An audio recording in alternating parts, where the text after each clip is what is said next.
Hello, good evening, and welcome, ladies, gentlemen, and those who identify otherwise for the 12th season of the SSRI Sprint Championship.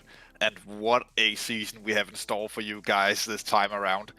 Plenty of action-packed events, many great tracks, and what surely will be an interesting championship battle when it gets down to it. Last season it got decided with 3 drivers being able to win the championship in the final race. Unfortunate crash on lap 1 sort of made it a little bit easy to predict after went halfway into the final race, but nevertheless, what a season we have in store for you. Regan Mitchell, the defending champion, is back in his Ferrari 488, the older generation Ferrari, and Helmut Reindeer have been promoted from the wonderful silver semi-pro class to the pros by virtue of winning last season in that class. Tonight we have a especially exciting race for you guys on the channel. It's a 75-minute race at Silverstone, and it looks like the weather forecast might have a little bit of mildly moist weather in store for you guys out there, so be prepared for a lot of action on track. 75-minute races also means that there's a mandatory pit stop. Of course, there's always a mandatory pit stop, but tires are optional in this one. They only have to come in for fuel.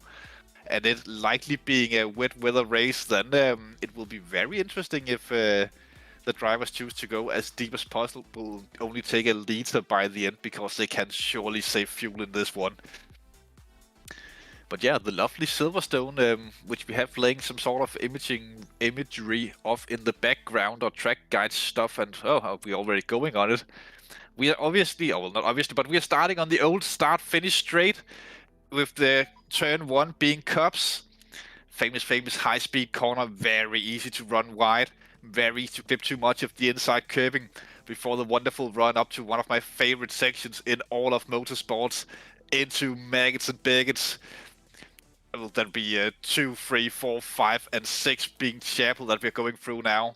Very flowy corners, so easy, especially in these conditions that we'll see tonight, to spin the car out because you're coming with so much speed. The very important exit out of Chapel onto the hangar straight. Best overtaking opportunity on the track coming here into Stove.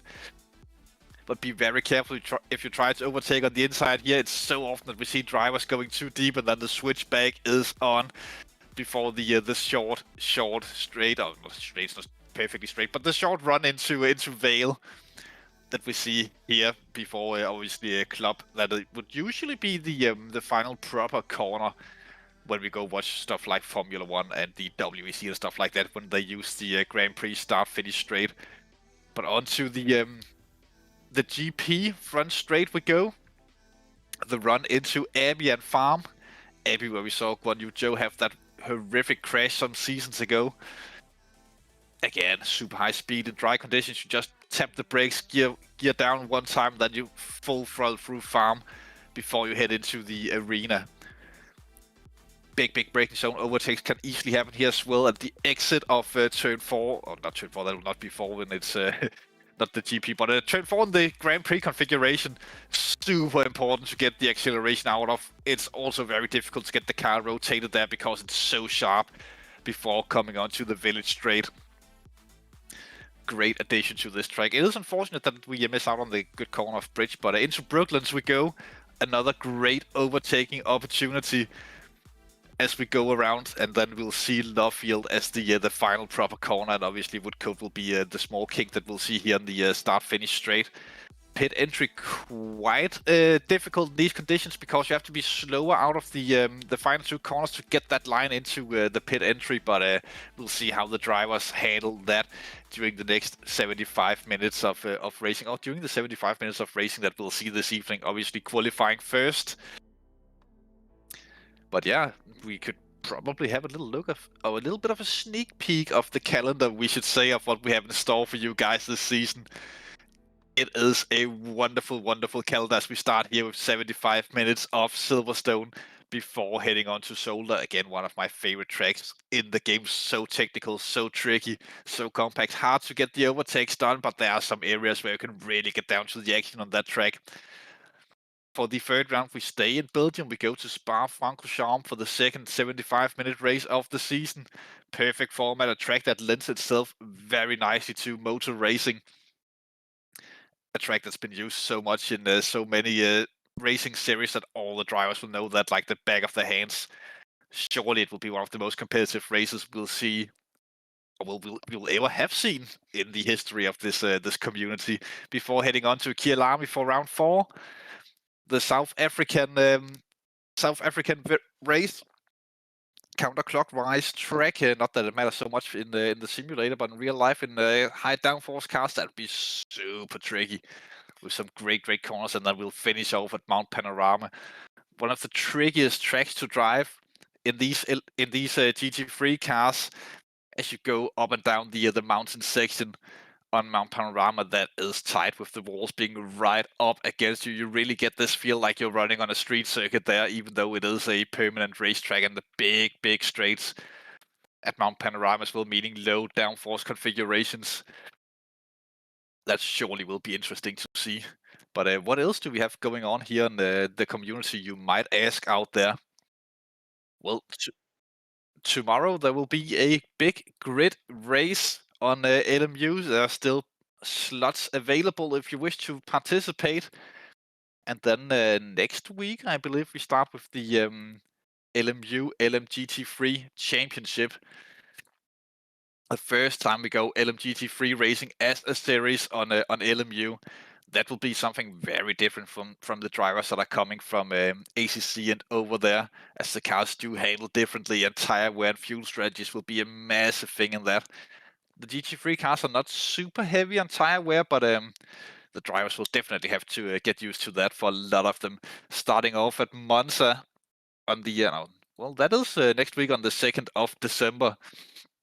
The start of Christmas season, basically, before heading on to Spa, 2 familiar tracks to the drivers. Round 3 will be a brand new location for a lot of these guys that will go racing in the GT3 Championship. It will be the wonderful track of Sebring, known with the concrete sections. That makes it very difficult and bumpy, especially in the wet weather conditions. Weather is not locked in yet for that one, but hopefully it will not be too horrendous. Fuji in round 4, and then finishing off at Bahrain. That will be a championship to remember. First time we go racing there, who will be the first GT3 sprint champion? Only time will tell. And be sure to sign up for that one if you're out there interested in going racing, especially with us here, the SSRI community, and on LMU as well. That will be something kicking off shortly. Speaking of kicking off shortly, qualifying will be right around the corner. As we actually see, the cars have gone out onto track in the treacherous conditions. The SSRI community and on LMU will get slightly better during this session.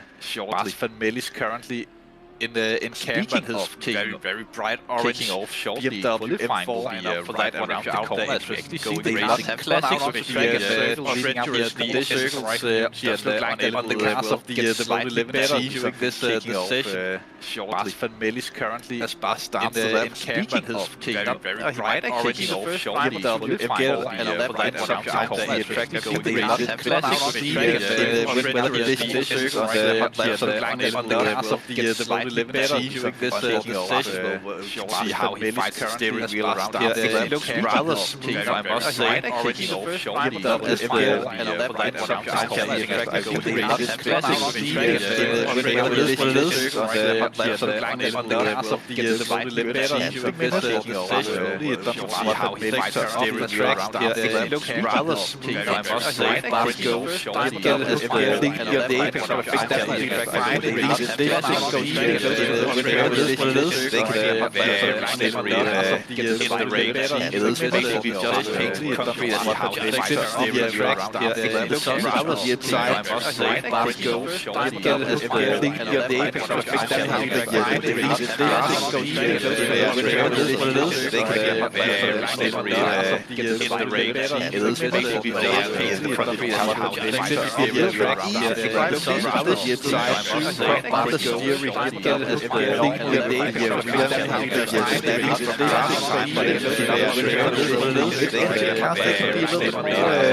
Running down in 9th at the minute.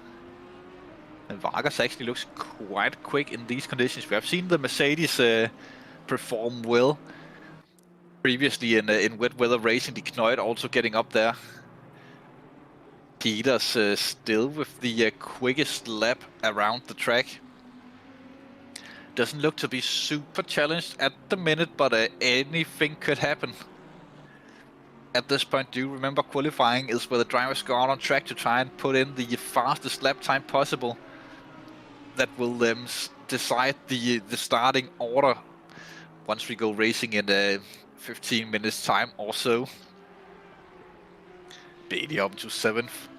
Does improve rather massively.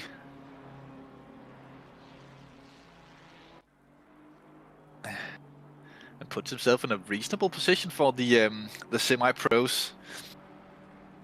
Actually the quickest of the semi-pro guys at the minute. Closest challenger being Marshall right behind him.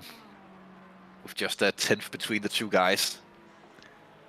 Marshall just coming through the final corner. Let's see if he will improve. 1.6 up to Jordy Peters. Only a 10th to Beatty. Across the line he goes. Doesn't look like it. Still 9th. Running with the old number of the greatest race car driver of all time. Yeah, now Chris thinks I'm talking about him, but obviously I'm talking about Kimi Räikkönen.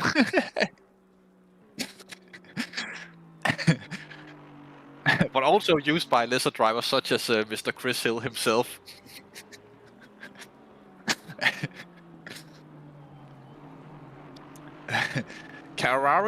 Carraria in the Aston Martin, also one of the DMF guys. Quite a few of those this season. Him in the Aston Martin. Looking quite good, all of them in the semi-pros, by the way, so they might have a championship between them and a little bit of honor and who finishes best in class between the three teammates. As he rounds the final couple of corners. On to start finish straight. Let's see if he will improve from 20th position to 17th. Slight improvement, but a few spots in the grid. I don't think anyone will say no to that. Whale Sandalo and Wolf Garcia still without lap times.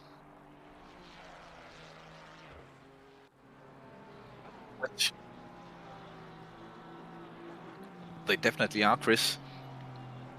Which we will get into later, but few drivers who seem to struggle in these conditions, not putting the laps in yet. Things could obviously still happen in this one. De Knoyd on a reasonable lap, going through the arena section in the mighty Bentley, also known as the Boatley. So it should do well in these conditions if it lives up to its nickname. Just about a second off the pace of Jordy Peters with his best timed lap so far. But let's see what this will be in the bright golden Bentley, I would say.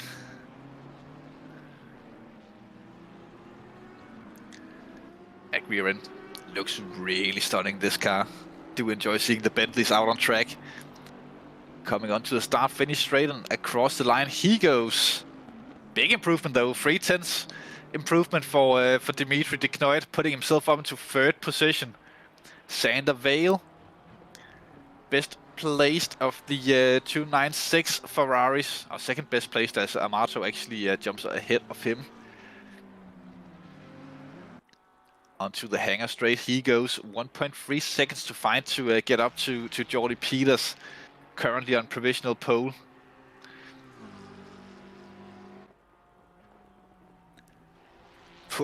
Letting Shug Raiden race in a wild card Borbek. Now would be happy to have you anytime. Could also join us in the commentary booth, that'll be great fun. To have some expert driving knowledge in here in the small cramped shed. As well did finish his lap. No, that was the Grand Prix start finish. Really confusing though when you're used to seeing Formula 1 cars around here. The 3 classes that we'll see race tonight, they will all be GT3 cars, so they will be identical. Theoretically, they should be able to race against each other, but by driver rankings, there'll be the Pro class, white background with the black numbers, the semi-pros, which is the silver background with the white numbers, and then the wildcard drivers, drivers that we won't expect to see much in the championship, but they have chosen to come as one-off entries, or maybe they'll do 2 or 3 races. We'll have to wait and see on that, but the red backgrounds with the black numbers are wildcard drivers. Meanwhile, Patrick van der Linden from 17th position, running the Audi. He will actually come up to the line. Yellow flag setup have no drop. Oh, puts in a big improvement and put himself all the way up to 8th. Aspas immediately goes and beats and puts himself into 8th in the number 11 Mode 11 car. But I don't think Patrick is done yet, as he looks flying through Maggots and Beggots. Wonderful car control. Daniel Heron, the only driver to choose the Ford Mustang this time around. A car that have proven itself to be reasonably good in wet weather conditions. Surprisingly controllable considering the big V8 in the car.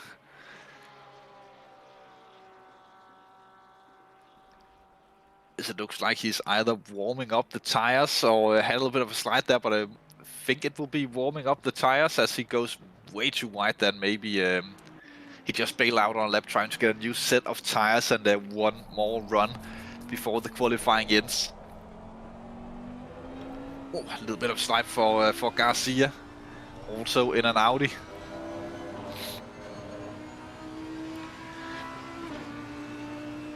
Let's see. Through Abbey we go. Does choose to take the inside curb there. Big lift, but on the throttle again. Little bit of a struggle with the wheel and keeping traction. Maybe some aquaplaning have something to do with that. Through the arena looks a little bit too narrow, but gets on the throttle nicely.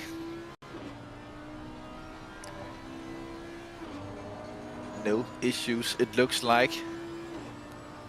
Before heading on to the back straight. The Wellington straight, I assume it would be called.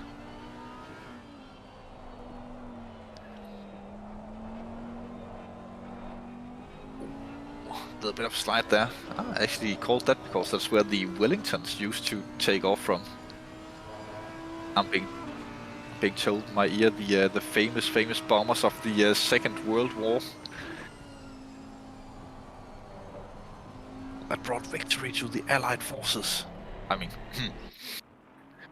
we helped a little bit with that, but enough about history. This is new history we are making tonight. Fabio Cabrera have dropped to 20th on the grid. Let's have a little bit of a look here and see if he can improve the lap times. Through Brooklyn he goes. A lot of astroturfing being taken. There's something weird is happening on my PC as it went normal again. Start finish straight, taking the narrow line, getting best possible traction out of it, choosing to make it as short as possible up into 12. Looks to be P2 in class at the minute, still plenty of time on the clock if he's fueled for it. I would assume drivers leaving pit lane now, they will go out onto their final attempts. They could potentially still do 2 hot laps if they leave the pits now, but they would also have to be leaving ASAP. When the timer hits 0, they will they're still able to finish the lap that they have started, but they will not be allowed to start a new one. Also, track conditions have gone to damp, so we will probably see some improvements here late in qualifying. And will there be any drivers risking taking the dry tires? I highly doubt it, but there might be a driver or two feeling it will be worth it to try. Though the track does look very wet at the minute.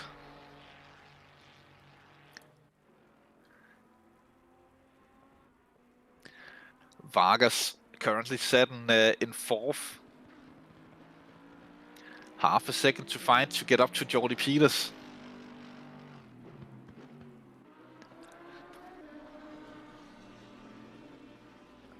And the wonderful, it's actually a custom livery with the Haribo, but still the Mode 11 branding.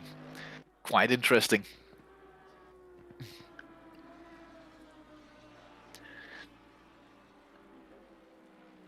Into Abbey he goes. That Mercedes loves the curbs. Have proven to be a beast in wet weather conditions. Super stable car.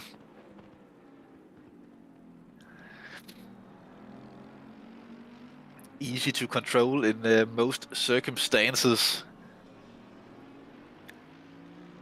As he goes onto the back straight, he'll have this run and one more. I don't think he'll have time to get 2 in, but let's see what the timer says when he crosses the start-finish line. Will be reasonably close, I think, for Vargas, but whether he have the fuel or not, we'll have to see. Drivers who are currently set in pit lane, I highly doubt they will have time to get out on track and get a flying lap on the board, get one started. So their qualifying day will be done. Vargas across the line. He might actually squeeze in 2 laps if he's really quick about this one. Amato, Van der Linden, Garcia, Helmout, Herran all have gone into the pits. As the Lambo just comes out, I don't think he will have time to get a lap on the board. But maybe just climatizing Jordi Peters across the line. Little bit of an improvement there for Peters, still 1 more to go for him. This will be a question basically for some of the drivers who will get the last lap on the board. That driver will get the best of the conditions. Regan Mitchell. I don't think Regan Mitchell have time for this one plus another. I think he'll cross the line before, or will just after the flag drops. So this will be the final shot for the defending champion Regan Mitchell, as he takes the 4.88 around one last time in qualifying trim. For the drivers, it will be tricky starting the race as they've just become a little bit used to driving these low-fueled cars. And as soon as we go racing, they will most likely be fueled to the brim. Tire strategy will be interesting though in this one. If it rains for the entirety of the race, then do you take fresh tires at the pit stop, or do you keep going on your used wets? Usually, I would not say that much difference on tires on ACC, whether or not that you change them or not. But the wets, that's a whole different story. Fresh wets are so much quicker than worn ones. So that will be something for the drivers to have a little bit of a think about once we get a little bit closer to the race. Flag drops in 5, 4, 3, 2, 1, which means Vargas is also getting the flag this time around. As he goes across the line, no improvements from Vargas. Regan Mitchells looks to be improving. What will be across the line? He will go in just a brief moment. He does it. Provisional pole at least though. Jordy Peters still out there on track. Same goes for Dimitri Decoin. But not a good time from Peters, I'm being told in the background. De Knoit though still out there, strong lap from Regan Mitchells. Peters gives up on it, so he will not be challenging Mitchells for pole. Looks like De Knoit will be the best opportunity to snatch it away, but it's a long way off, at least in racing terms. Half a second is a lot to find, even though the track is improving second by second, meter by meter. De Knoit through Abbey takes maximum risk, full throttling almost. He does drop a little bit of speed into Abbey, of course, but early on the front it looked like. Into the arena section, into loop. Oh, big slide there with the rear end. Maybe he just used that to gain a little bit of rotation as early on the throttle as possible as he goes on to basically start the run up the back straight of Wellington. Big power on that Bentley, but can he get it stopped into Brooklyn? Looks reasonable, gets it hooked on the apex. They're using the AstroTurf as well. Little bit of a slide once again, but will he have the pace for it? Start finish straight we go. Hooking the inside, making the track as short as possible across the line. Oh, but a big improvement though. He gets himself within 3/10 of Mitchells and Peters ahead of him. Macho looks to be taking pole in the semi-pros. Ram Kyalami will be the final driver to put a lap time on the board, I think. Currently set in the 24th.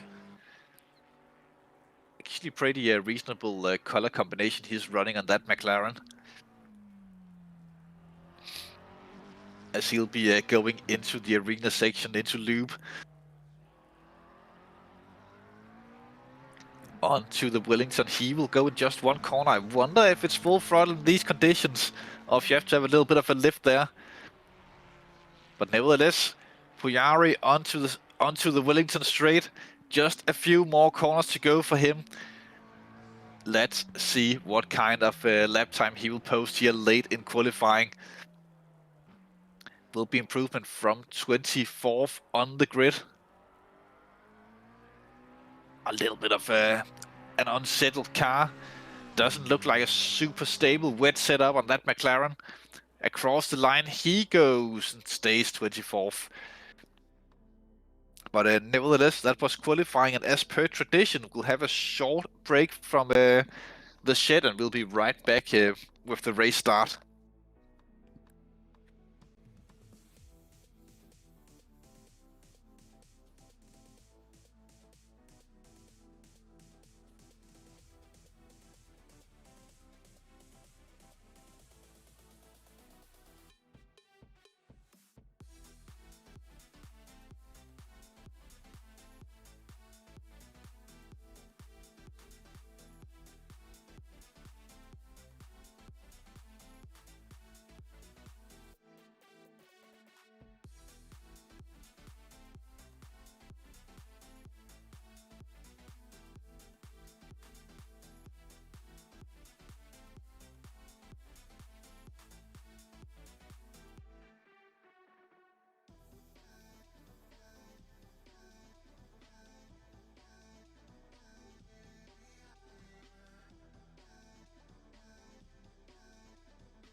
We are back as the drivers are getting the final preparations and maybe setup adjustments done before the race.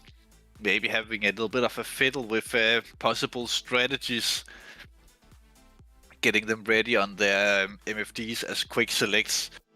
Whether to take tires or not will be the big question in this one. And for some of the drivers, they might start imagining how they're going to come through the first couple of corners, as the track have actually dried up for the race start. It looks like at least the first half hour we'll see seems to be in dry conditions. So that's good news for the drivers that struggled in qualifying. But whether or not they have dry setups are a good question of their banking on the wet. We most definitely will see all the drivers on dry tires for the start. And then it's the question again with the fuel. Do you go for the pit stop, taking tires and half a tank of fuel, starting on half as well? If you're banking on it keeping dry, that could be a valid option. But situations like this, I would probably recommend filling the car up to the brim, going as deep as possible in case the rain will strike at some point. Then you don't have to take the additional pit stop to get the wet tires. As the drivers roll onto the formation lap. He said, and now they do it. Regan Mitchell will be lining up on pole position, taking the inside line into cups when they go racing for the first time with Jordy Peters next to him. Two of the main championship protagonists from last season. What will they do this time around? They did have some very clean racing. Big drama at the Nürburgring though. When they went racing, I don't think it was Regan Mitchell actually involved in that, but big drama that one. I highly recommend going back, watching at least the last half hour, 15 minutes of that one. Great racing. Peters in second, De Knoit in third, Amato, the wildcard driver, lining up in fourth, with Boss in fifth, Vargas in sixth, Baverly in seventh, Macho, leader of the semi-pros, in eighth, Vale in ninth, and then rounding out the top 10 will be Patrick van der Linden. Second in the semi-pros will be found down in 14th position, being Carriara in the Aston Martin, and Bailey in third in that class. Drivers trying to get some heat into the tires, as we do see them all going as slow as we'll probably see them all race down the hangar straight. Warming up the tires and brakes, Regan Mitchell elects to do the weaving. Not all drivers feel equally comfortable about that. We have seen drivers beforehand spinning out on the formation lap because they are trying to do the weaving to warm up the tires and then maybe get a little bit too much throttle on the car. It can happen to anyone. Some drivers choose to go to 0 TC to warm up the rear tires with a little bit of wheel spin. Others just try to warm them up naturally. Playing with brake bias is also a valid thing to do on the formation lap to get heat into the brakes all around, and having that heat go from the brakes out into the tires.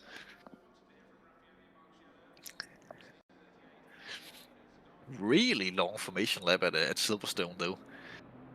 But this just gives the drivers a little bit of an extra moment to consider strategies and get a little bit of a feel for the track. It's not optimum yet, the track, so there will be a little bit less grip than the drivers will be used to when racing in sunny conditions. Whether that will impact the driving, we'll have to wait and see.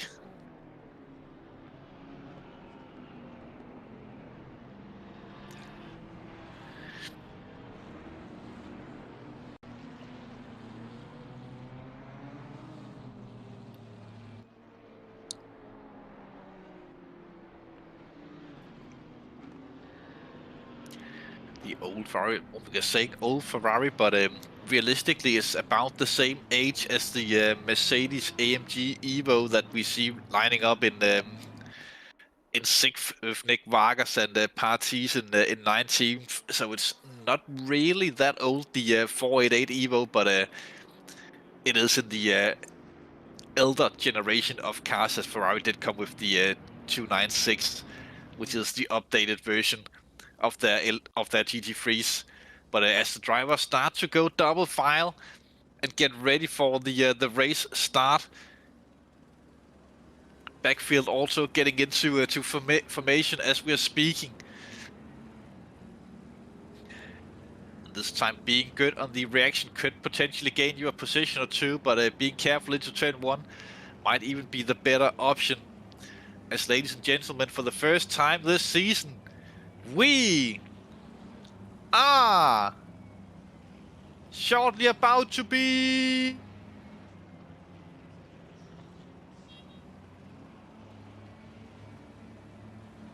God damn it, I thought that was the line. Racing! Drive through already for Parker. Looks like a good start there from Peters on the outside. Will he hold it? He does take the lead into turn 1.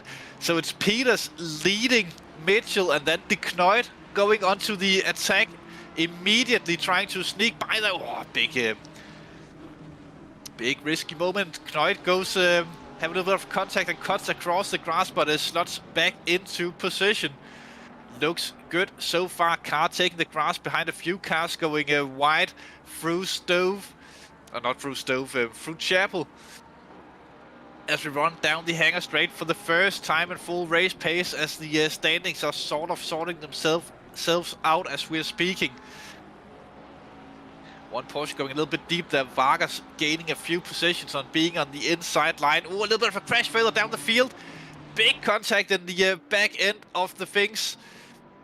Also up in the front as Vargas gets spun around by Macho. As Vargas will have to wait for the field to pass to try and get a safe entry back onto the racetrack, as he finds a little bit of room there. That is unfortunate for the Mode 11 driver. He will have a lot of work to do to get back into things. De Knoit applying a lot of pressure to Regan Mitchell. We did see De Knoit being very strong last season at Sigma di Catalunya in the season opener, and then it faded a little bit over the course of the season. But this time it looks like he's here for the racing. Sticks with Regan Mitchell's, at least initially, here on lap 1. As they go into Brooklyn for the first time, Parker with the drive-through all the way down 23rd. He will drop to the back of the field after saving that, no doubts about that. We are likely seeing him pick it up here on the first lap to get that solved, to get out of traffic, at least to get some sort of advantage out of it. Not that it will help him out at the end, having the drive-through, but it is what it is. It does happen when drivers get out of position in the start, or jump started, then that's the default penalty, as De Knoit really hanging with Regan Mitchell's. Doesn't look like that Mitchell's got into the groove immediately. And maybe he just feels the pressure too much from behind. Bentley does look a little bit more slidey out there on track, and that could be a thing with tire, whereas we saw bosses on the background taking a little bit of grass through Chapel. Track cuts could potentially end up being a thing. Milan Dumas with a great start. I think he started down in 11th for 12th even. Maybe, I actually think 14th, 11th would have been Van Melis, who's also dropped a little. Now he's up into 9th. But Dumas with the pressure on Macho as they go on to the Grand Prix start-finish straight. It's not the biggest of opportunities into Abbey, but sticking with the car ahead could be a big thing here, though a little bit difficult. Yellow flags have been waved. Daniel Herron seems to have been involved in something, but they are all back going again. Reindeer Helmout, last season semi-pro champion, down in 15th position, making a little bit of ground. This one, as he goes a little bit deep there, that leaves the door a little bit open into the arena section, into the loop. Sticks to the inside, but that will become outside for the next one. Be careful not to hit each other on the apex. Looks to be going through, but side by side with the run onto the Wellington Straight, someone will have to give. Looks like they both kept their foot planted through that one. 3 Ferraris lining up behind one another. Helmout, Morky, and Galamini. Helmout goes a little bit deep there through Brooklyn, but takes the defensive line. Will Meraki be able to cut back underneath? Doesn't look like it as they go on to the start-finish straight. super tight between these two. At the minute, battle for 14th. They have been a little bit... Ooh, slide there from Helmut. That puts Helmut under severe pressure from Morky behind. Looks for it into Meg. It's not the best place to go for it, but looks like he's trying on the outside. Outside becomes inside, and Moraki goes through, or does he? Looks like it. Keeps a little bit wider, which means that Helmut will have the better run onto the hangar straight. This will be a drag race into Stove. Also opens the door for Kyalami behind. Looks like Helmut goes a little bit defensive action, not trying the attack as per se, but just covering off the inside line.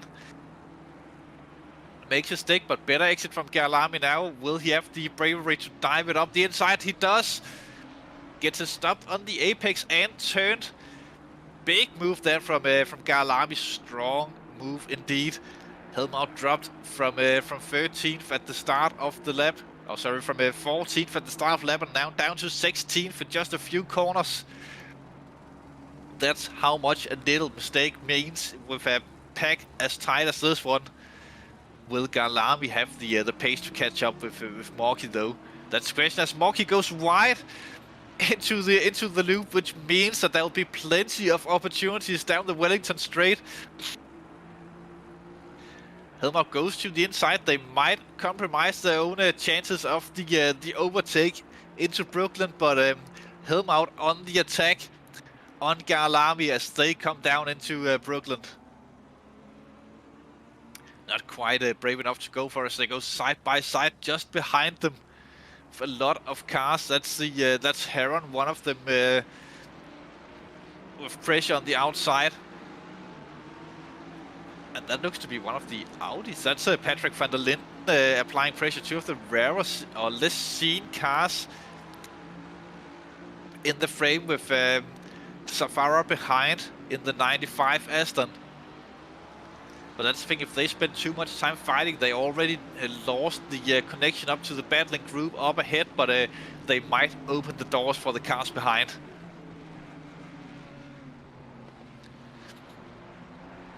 Looks like that Heron got this one under control for now, as Helmut on the attack again on Kyalami. The two Mercedes also in a little bit of a slipstreaming train behind as they go side by side into Stove. With Nick Vargas trying to make up lost positions after that early spin or contact. Hard to say really, as he makes the overtake in the background. Hera maintains position. Must feel the pressure from Patrick van der Linden behind. Track have gone up to him now, so the drivers will have all the grip available to them in the whole world.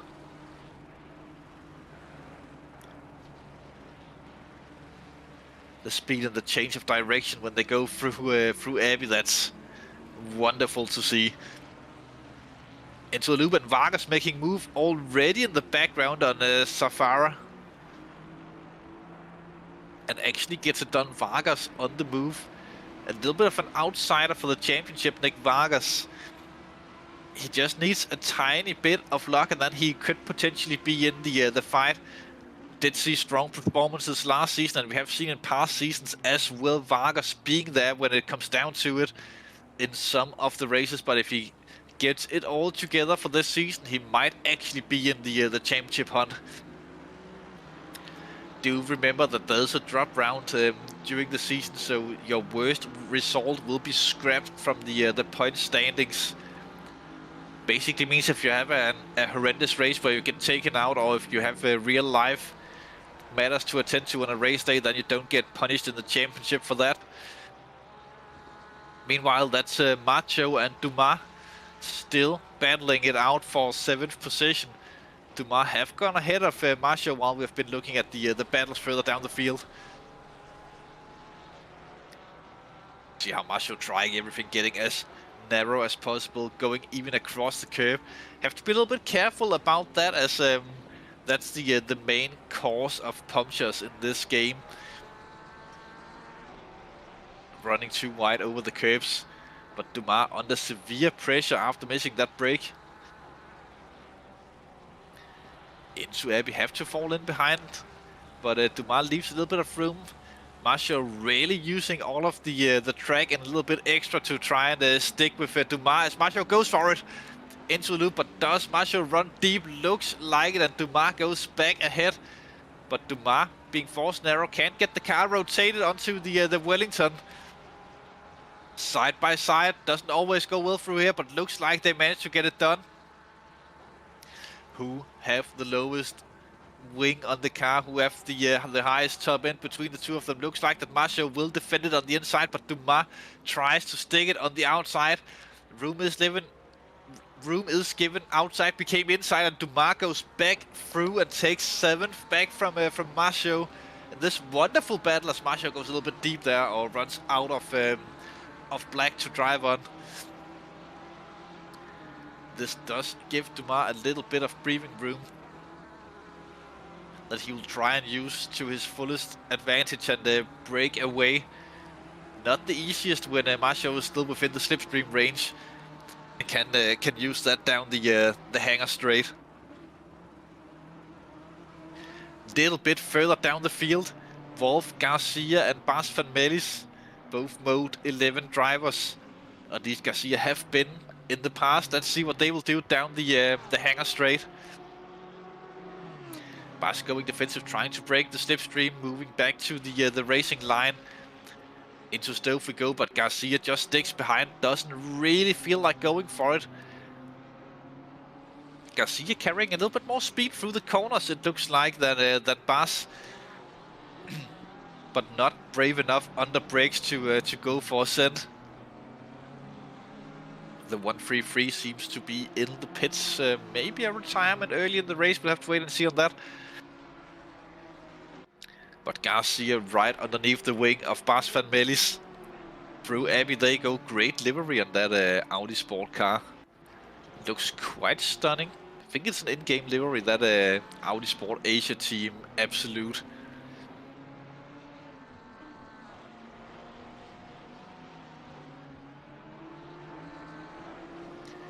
Heading on to the back straight. Garcia still tucked in underneath the wing of the BMW. Front engine versus rear engine. Audi versus BMW. It is a big difference in how the manufacturers chose to build their GT3 cars and which cars they chose to base the GT3s on. As the BMW, one of the cars that looks a lot bigger on screen. Not a purpose-built racer, the BMW, compared to the Audi R8 that was built for the purposes of taking it to homologation races and road car racing, or well, GT races.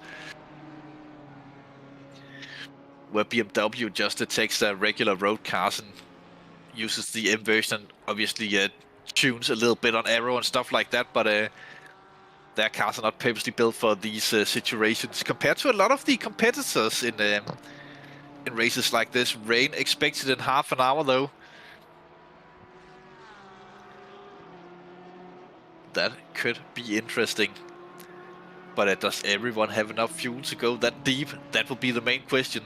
If anyone was brave enough to go for the half and half strategy when it looked clear at the start of the race.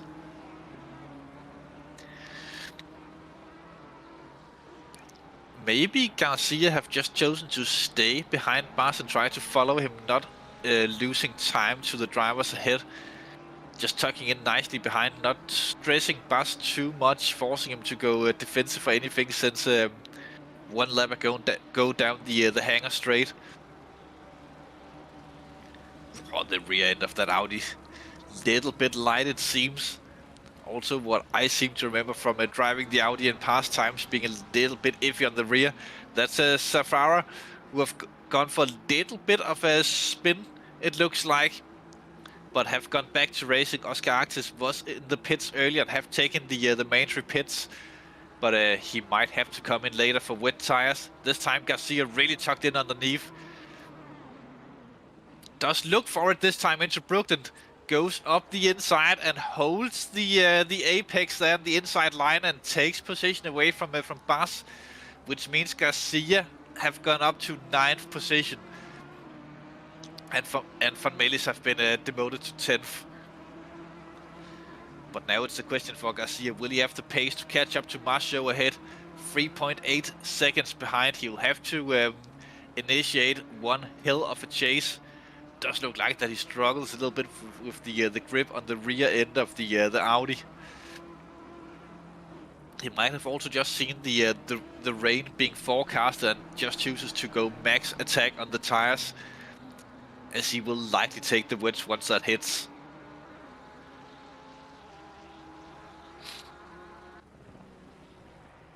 A little bit further up the field, this is Barrel, let's just call him that. Barrel and Boss. Again, two different manufacturers, Porsche and Ferrari, trying it out here, and Barrel will be looking for it at some point. The gap is very close. Same again with the battle with Dumas and Marceau behind. Also still super tight between the two of those. But Barrel will have to look for it at some point. He can't just stay behind if he wants to catch up to the drivers ahead. The gap are not that big between Boss and Amato further up the road, but if they keep battling, they will lose time.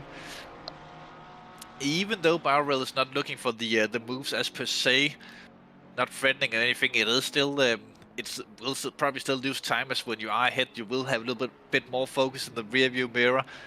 You are more likely to make a small mistake, losing a 10th here and a 10th there.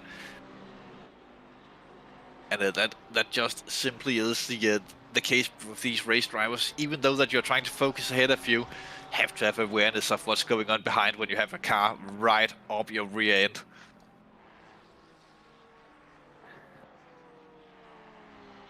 Arel in the French driver, trying to look for it. It's actually quite funny that the three drivers in 5th, 6th and 7th have numbers that are separated by just +1, +1, +1. Well, +1, -2, but numbers that close to each other.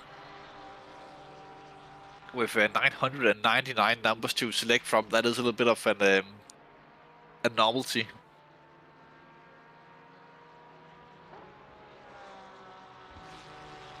Barrel doesn't seem to have the top end in the Ferrari. We did see last season the Porsches being very, very strong down the straights.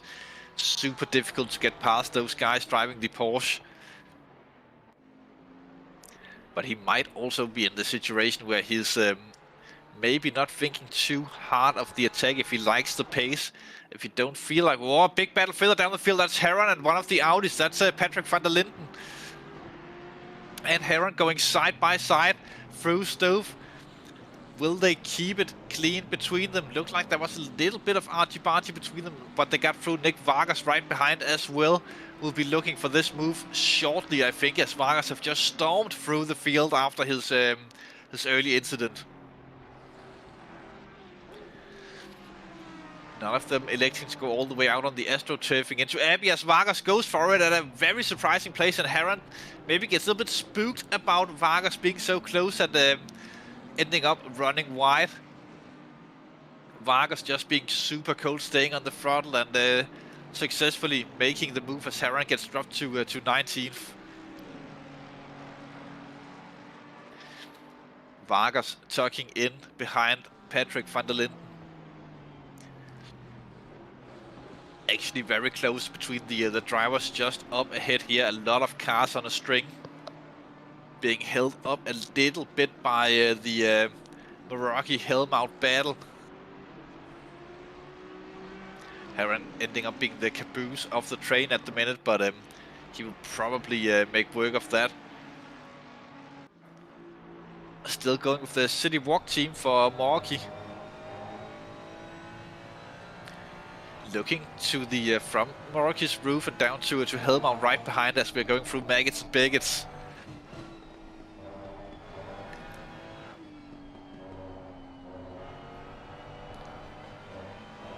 Is that a mildly moist rear wing, or is it just dirty? I think it's just dirty. He should probably get that cleaned at some point.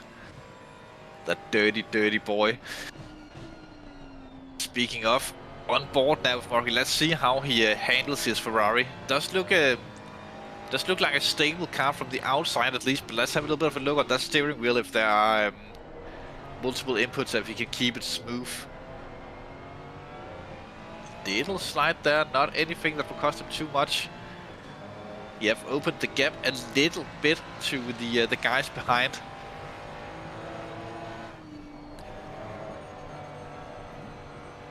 But just keeps it under control, just barely. Not a place where you want to lose the car. Into the arena, he have closed the gap to Carriera, but just up ahead. That gap was a lot bigger not that long ago. Maybe a little bit of a mistake from the 72 car. Speaking of Ferrari, actually being third in class at the minute. Looking to try and gain on Beatty just up ahead. Meanwhile, Vargas trying to make the moves in the back end of this train. Van der Linden holding on for his dear life ahead of Nick Vargas.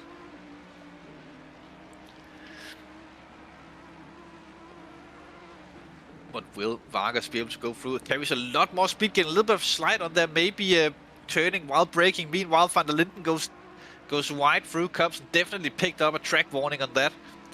Kind reminder to the people out there, 3 track warnings is okay, but the 4th one, then you have to drive through the pit lane. You will receive a drive-through penalty if you get the 4th track cut. Has Van der Linden almost losing it there, going through Chapel, and Vargas slides through. That Audi is so difficult driving when you're on the edge. And that just seemed to be the situation there from Vargas too, or for Van der Linden, too much pressure from Vargas. Or maybe the tires are starting to wear out a little bit on that Audi. It would be early though for that to happen. Vargas have clear side up to Kyalami just ahead of him. Just a second between them, but we have seen how quickly Vargas closed the gap up to this train. Sure doesn't look like a second anymore, at least. Kyalami running a little bit deep, trying to spook out Helm out ahead of him.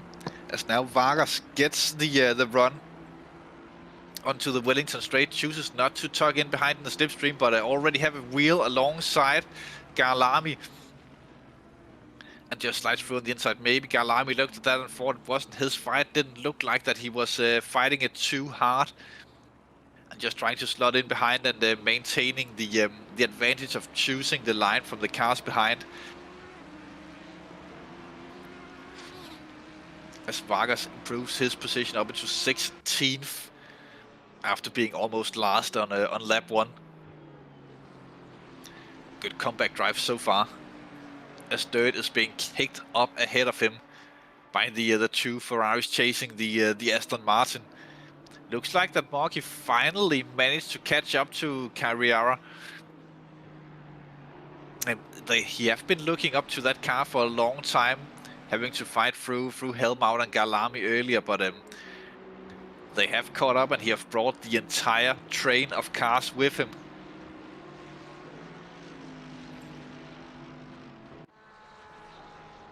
Further up the field, Marcio and Dumas still duking it out between them. With Marcio in 8th and Dumas still in 7th. They have actually caught a little bit up to Braverly and Boss ahead of them. Gap down to just under 3 seconds, but if they keep fighting like they are, then they might lose out on that magical time. Both cars running a little bit deep there into the loop. As Marcio actually trying to set it up to the Wellington straight, getting the better exit of the 2 of them, tucking in underneath the wing in the slipstream. Maybe that touch on the gravel will be enough that he won't make the overtake. Dumas going defensive. Tries to hang it on the outside, but no, not really there. And then will be another outside move if he gets this one to stick, but he could be early on the throttle and hope for a little bit of a mistake from Dumas and then make the move into cups, but not this time around it looks like. Though never say never, as the gap is coming down between them in meters. But it may be a little bit too far to try and launch it into cups. You don't break that much into the corner. It is, even though it does look very sharp from the cameras, and it is very sharp when you're turning into it, the pure downforce and the fact that you can start your entry all the way out on the curb and cut the inside curb as much as you can means that you can carry so much speed through. And it is difficult following another car closely through these high-speed corners, as you lose all of the aero, or not all of the aero, but you lose a lot of aero on your car when you're up behind another car.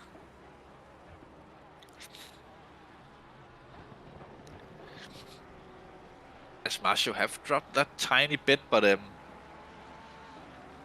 we have seen this happen before between them, and then he just catches up and tries once again.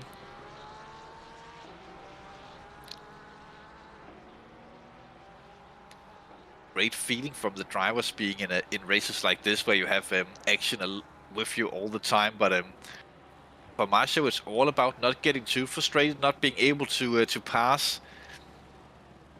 It is early days in the season, and he is leading the semi-pros at the minute. So he will not be too interested in making too aggressive moves and risking losing the lead of the class. Meanwhile, Pujari on the attack, it looks like, on Blishma. The gold, white and black McLaren on the green, yellowish and blue Porsche.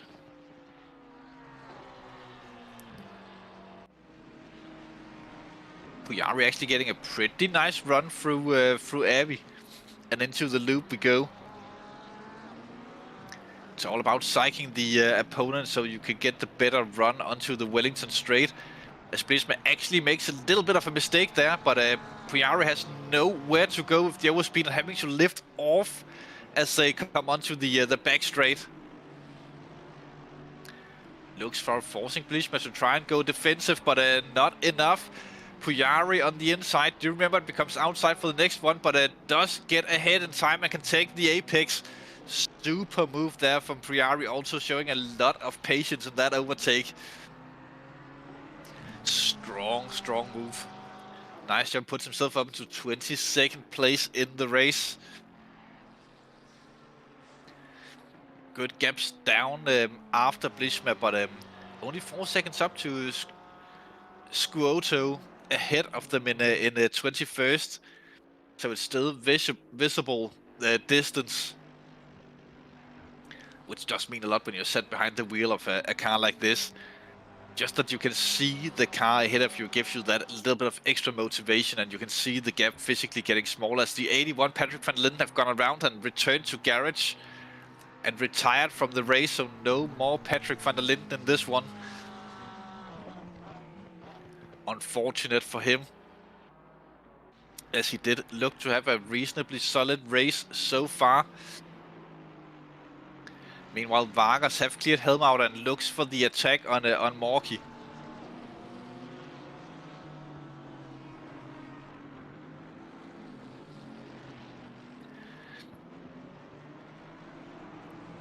Theoretically, every time Vargas passes a car, the next one that he'll have to overtake will be slightly quicker as he progresses through the standings.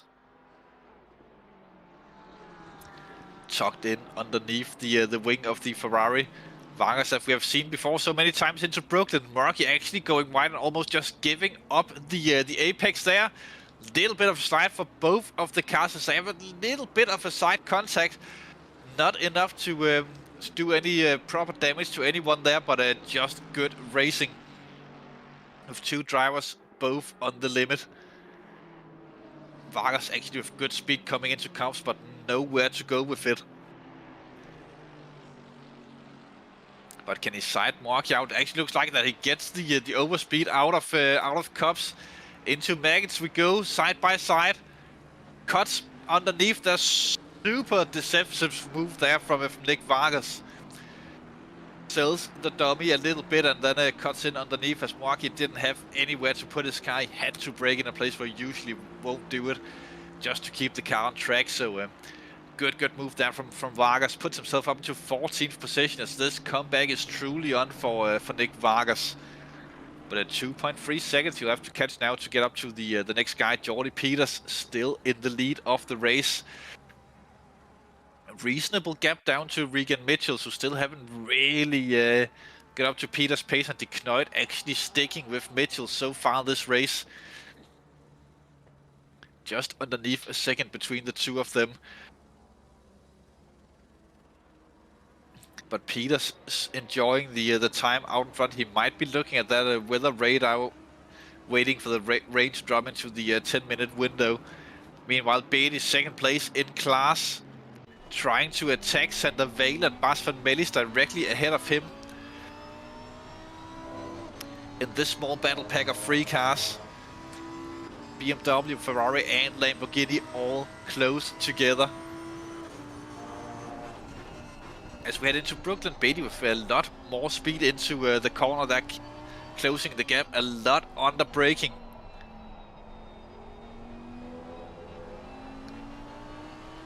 Through Luffield and still tucked in behind. I wonder if Beatty will try and do the same as we just saw Vargas do. If you have the bravery to try and make it too wide after cups. It does require a super strong exit though, and not really getting the maximum of the inside curve there from the Lambo driver. This is also a situation where Bas ahead will probably have the best car on the curbs, as that BMW does handle the curves a lot better than his mid-engine competitors behind him. Little bit of a mistake from Sander Vale, puts Beatty right up behind. If it would have been a straight after that corner, then I think that Beatty could have had him with the overspeed, but unfortunate for the Lambo driver, Maggots and Beckett just keeps going. As Carriara runs a little bit wide in the background, he was catching up to this small group of cars, as Vargas have caught up to the back of Carriara as well. Vargas can actually see up to the top 10. Bas van Mellis just holding on to the edges of the top 10 positions. I wonder if Bas have gone with a wet setup, as he already dropped 10 seconds to Wolf Garcia. Might have had a little bit of a mistake as well put into that, but could also be a more wet focused setup on that BMW. For Mellis not with the strongest of seasons last time out, only one finish within the top 10. He will be looking to improve on that stat this season, but holding on with the tip of his nails. This one behind Beatty actually looking for it there. Little bit of an iffy moment from Vale, losing a little bit of grip there, just sliding it out wide. Rain have dropped into the 10-minute warning window. So rain will most definitely happen in this race, it looks like, as the Brits will be sort of used to it at this time of the virtual year. Also in the real year, of course, they'll be used to rain at this time, roughly, but maybe not the temperatures of 23 degrees. The 316 seems to have gone around and retired from the race as well. Can't remember who drove that car number. That was Ivan van der Dosberg that have retired from the race. One of the wildcard drivers that we also saw quite a bit of good action from last season. But that is what it is. Another loss in the race. Vargas also really on the back end of Carriara. As Wales still just hooking on. The 133 also retires from the race. I think that's Oscar Actis. We also saw him with the pit stop earlier on, so he have not had a good outing at Silverstone this time around. Maybe the luck will be better at Zandvoort. Oh, not Zandvoort, at Zolder, of course. Meanwhile, Bas losing the position now to Sander Vale. Vale really just powering his way through there. Goes for the move and successfully does it, as Beatty immediately attacks Bas as well, as they come onto the back straight of the Wellington. Will Beatty have the speed to do this? Or bravery, maybe trying to steal the Duke, goes for the inside. Bas knows that Beatty will not quite be there, so he just manages to pit beat, while Vargas behind also with the overtake, as Beatty almost gets in underneath Bas there, but backs out of it wisely to avoid the contact. As we'll just kicked up a little bit of a sand cloud ahead of these guys. But Vale not managing to break the gap as of yet. I think that's a back marker car ahead of them. One of the McLaren's blue flags are being waved at least. So definitely is. So let's see how this will go. Whoa! Vale having to go on the brakes there. Van Melis goes back onto the attack. And Beatty also sneaks through Vale, and Beatty with the speed. Will he potentially try it on Bas? Into the next corner, highly doubted, but yeah, Vargas also catching up. Massive ground in this one, trying it on the inside now. Bas having to go defensive. Goes to the racing line. Vargas also behind. NASCAR formation as there's contact, as they almost go 3 wide for a second there. That was never going to work in that angle. Bas getting the worst of that as he gets spun around in the situation. Damage on the front of the Mercedes, it looks like, but Vargas getting the positions that he desperately needed. Meanwhile, that also good move from the back marker, just getting out the way there. Meanwhile, Beatty immediately under attack from Carriera, who gets up there. Pujari gets the stop-go 30. That's severe speeding in the pit lane from the 211 number. McLaren also dropped the lap on the race lead in that situation. So he will have to come in and serve a stop-go 30 within the next 3 laps. Carriera just lost a little bit of ground there to Beatty, and Beatty can now focus on catching back up to Vale and Vargas, who's still at it. Vargas now just within half a second of getting back to the top 10. Having had to climb his way all the way back through the field. Meanwhile, Basov dropped directly into the claws of Heron. Kyalami and Morky helm out that battle down there, as he's actually under attack by Daniel Heron. But Maggots and Baggots, not the easiest place to get the overtake done. We have seen it work just a few minutes ago though, but you need balls of steel for that. This time Heron coming to the outside of Bas. Bas might have a little bit of rear end damage after all that contact, maybe even on the front as well, after getting involved with Beatty and Whale there just a few moments ago. Heron to the inside.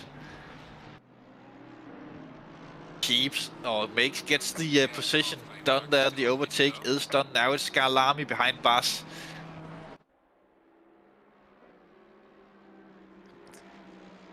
But again, Abbey is not the place to go for it, but they are very close. Just trying to duke it out as wipers have started on Kyalami's car. I don't think it's raining quite yet. To me, that would be super distracting to look at while driving. Meanwhile, Heron running a little bit wide there. That could actually be Bas's saving grace here as he gets the slipstream down the Wellington straight. And Kyalami falling in behind. Bus coming into the pits. Barrel as well.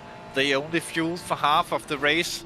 That's a little bit of a mistake, as they will surely have to come in later for wet tires, or they have to take the wet tires early and start to burn them off. Not optimum for the drivers up there, which means that these guys could potentially, if there's more drivers with that strategy, they could still get into the top 10. Just because it starts raining doesn't mean that it's immediately time for wet tires. It takes a little while for the track to get wet enough for that, as we have passed the halfway point of the race. And what a race it's been so far. Non-stop action all the way up and down the field. Helm out this time with Morky having a little bit of a bad run through Maggots and Baggots, so Helm out back with Morky. onto the hangar straight,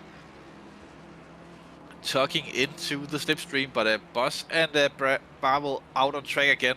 I wonder if they took the wets, if it's too early for that. Helm out onto the inside of Stove. Oh, just barely avoids contact.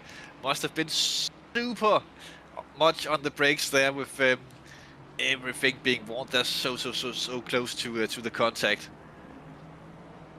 But they keep it clean, at least for now, the two drivers.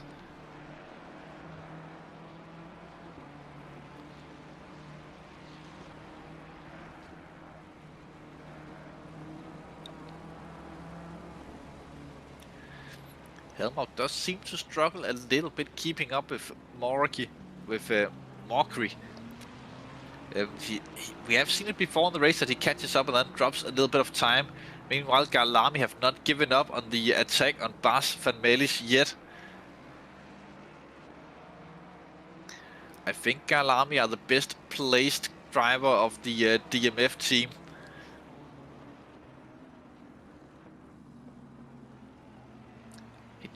He keeps making sure that Bas knows he's there. Peters comes into the pits.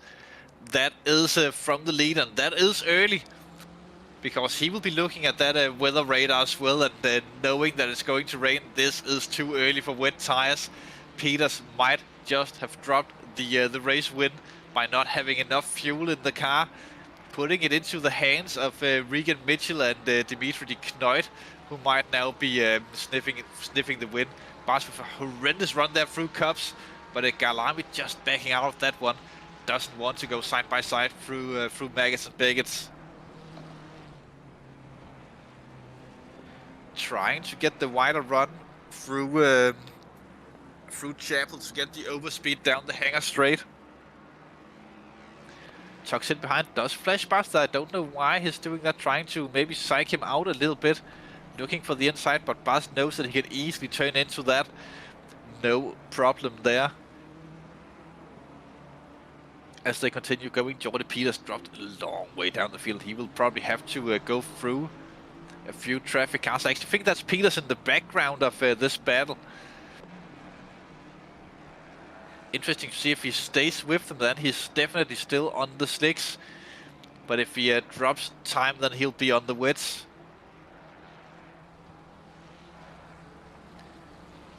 Oh, as it starts raining. Does look like slick tires though. Regan Mitchells also comes into the pits. They are definitely throwing it into the hands of de Knoit. It's still too early for the wet tires, I would assume, as they go very close together there, all of the drivers. As the rain starts, Kyalami not happy with that. Oh, as Kyalami goes spinning, touches the curbers. That went wet very quickly. A lot of drivers diving into the pits already. Surprised to see in my eyes if they are not running out of fuel. I think it's a lap or two too early, which effectively puts Dimitri de Knoit into the lead of the race. And if he plays this right, he might even have it after the pit stop round. Track have gone greasy though, so maybe just a lap or two before it gets wet enough for the wet tires. Could potentially be this time around if you want to risk it. I think from position of de Knoit, I would probably go this time around because he knows that Mitchell's already pitted. He knows that Peters already pitted. And I don't think Mitchell's actually changed tires because he haven't dropped that far down the field if he have passed through the first timing marker. He definitely haven't. Otherwise, he would be way further down. He must have changed tires. Yeah, now they're dropping down like they're supposed to. But yeah, big question is, does de Knoit call to the pits this time around? If he does so, he is very likely to come out. He's only like a second or so behind Regan Mitchell, who is now right behind Jordy Peters after the pit stops. So they must have both changed to the wets there. Does de Knoit take it? I would do it. He will probably get the track position after the pit stop round if he does it. No, he stays out one more lap on the greasy track. Question is if it will be one too many. But he does know the track is technically not wet enough yet for the wet tires. But it can change quickly. A little bit of traffic up ahead of him. not optimum if he wants to get this this done. But that also means that Amato is up into second and Dumas is into third at this point. The drivers who have chosen to stay out on dry so far, I think they're gaining a lot of time as we are speaking, but it will change in a lap or two, I think. They're definitely looking like it's risky business being out there on slicks. As he passes Helm out, I think was the driver that came off the pits there. Must have taken the wet tires. Vale have gone to the pit lane. Who's quick? Kyalami might have retired from the race. We did see him spin out earlier though, just a few laps ago as he touched the curbing. No, Kyalami is still in the race in the 23rd and going strong. Sandalo with the drive-through after the pit stop. Must have been speeding in the pits, or it could have been track cuts though. It is a little bit early for that. Everyone calling as the track have gone damp, so wet tires will be in the crossover zone. You could still go on dries if you are skilled enough in these conditions, but might be worth coming in taking the wets now, as they'll need a lap or two to warm up as well. As we can see how Deknoid fights the car through the corners. Lot of inputs in the wheel. As let's see, does he take the pit lane? He does take it this time around, just as the rest of the field basically. On board with Regan Mitchells, who have... Ooh, that's a car that's gone spotting in front of them, but who he have caught up to Jordy Peters. That's Moraki. Moraki there, still on dry tires presumably. But Mitchells and Peters right up against each other. Mitchells had passed Peters at some point and have been re-overtaken, as they know that they are still in it, but they have dropped time to the guys who have just come into the pits now. I do think Deknoid will come out with the lead of this race in the Bentley, as they are spending time battling in this one. The tires must be overheating as they are running wide. Yellow flags further down the field.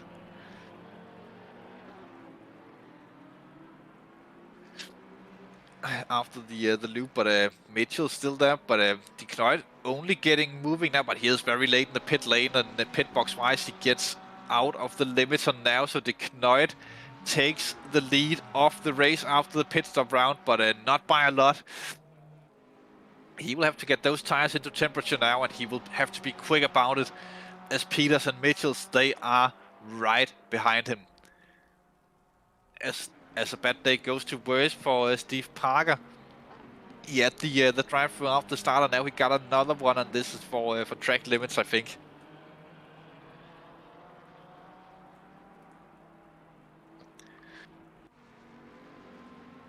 We saw the Mustang up ahead and of Heron, who's still out on track on dry tires, who's technically leading the race, but he will have to come in and serve that pit stop, and I think he will have to do it this time around. Deknoid though, he probably not too happy about Heron being out there. He is losing time massively on this, and Peters and Mitchells, they are catching up from behind.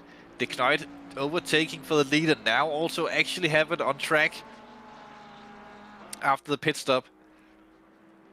You can see the Ferrari and Porsche just in the background of the pictures once in a while,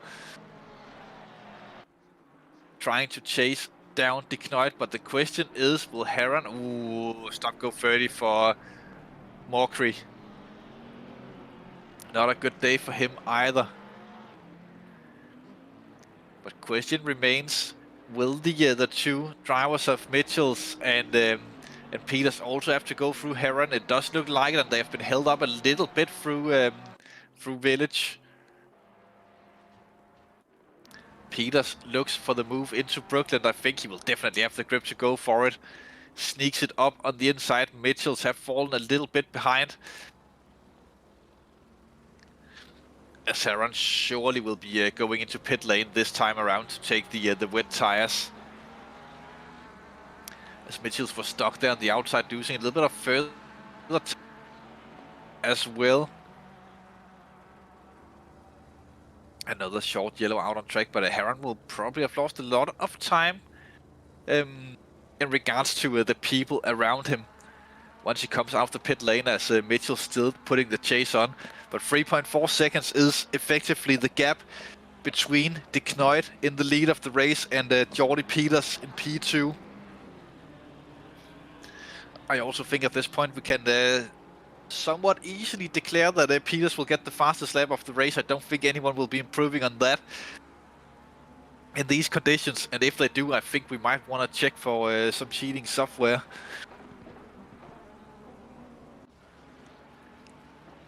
Moraki with the stop-go 30. He is behind Fem Boss. Boss, who lost out big time in this pit stop round. It seemed like he might have been involved in some sort of incident, since he's dropped this much time to the cars that he was around.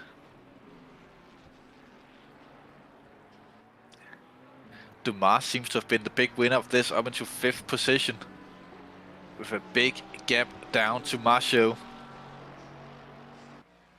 Vargas also still within the top 10 and just behind Barrel, and actually makes the overtake, gets himself up into 8th. I think that's Vale that have been off somewhere. He dropped 2 positions in a very short time. Blue flags are being waved for the McLaren up ahead of these guys. Mockery still not choosing to go in and serve the stop-go 30 as of yet. He might be waiting for the track to get as wet as possible, so the cars are going as slow as possible out on track to lose the least amount of time possible.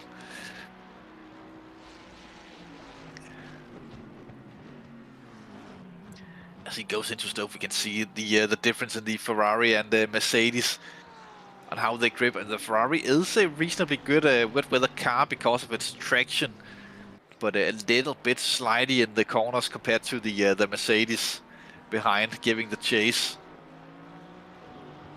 But for part season, the Mercedes behind, he knows that he doesn't necessarily have to make this overtake. It will come to him via Mockery having to go in and serve the stop-go 30. So part season, he can just be chill about it. Hard to say to a racing driver, of course, but he does know it within himself that he doesn't have to push it too hard to get this this overtake done. Put himself up into 18th.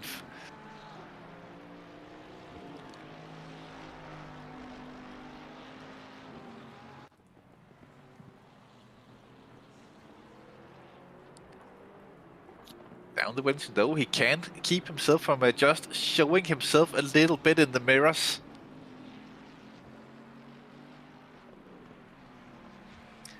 Marky indicating that he's going into the pits. So this battle is done. Marky coming in to serve the stop-go 30. Hopefully he doesn't speed into it and just gets another one slammed on top. But meanwhile, while he's saving that, Vale on the attack on Barrel does slide through and settles himself nicely into 9th. Vargas already closed the gap massively to Marcio ahead of him. That gap have dropped to 4.6 seconds. He really have pace on that Mercedes in these conditions, it looks like. I just wonder what could have been if he would have kept it clean on the first lap and not been involved in anything. But that's how racing goes sometimes. If it was easy to predict and we could rewind it, then there would be no excitement in racing.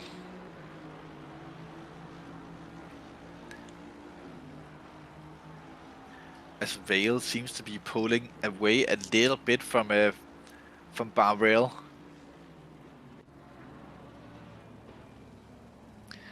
Meanwhile, Van Melle seems to be all over the battling this time around. Seems to not get a quiet moment as he's involved here with Beatty still and Carriara ahead.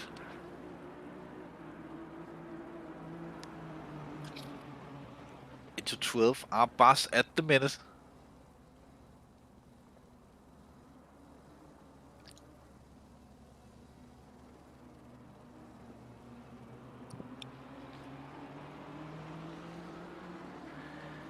Doesn't have to go super defensive. It is tricky in these conditions to get the move if you don't force the driver that you're battling into a little bit of a mistake.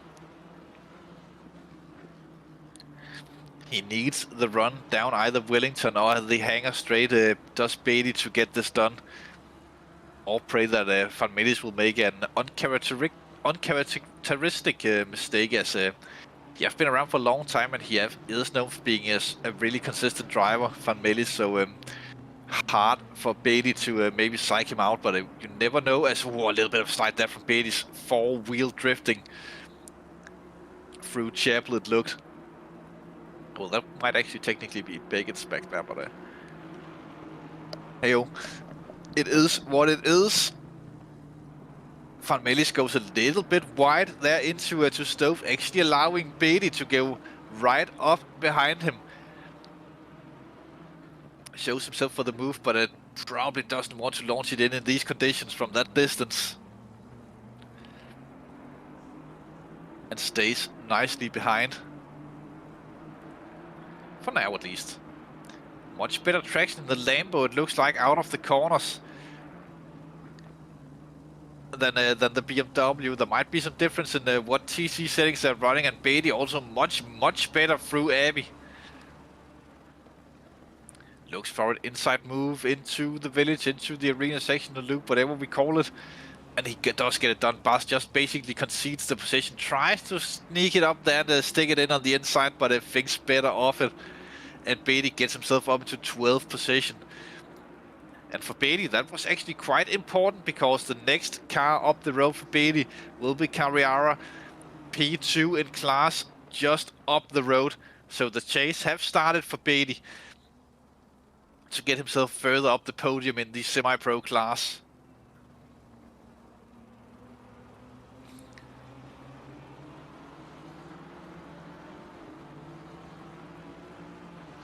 Noid actually pulling away out in front of the field, with Mitchells and Peters getting closer and closer together once again. Heron behind Helmout.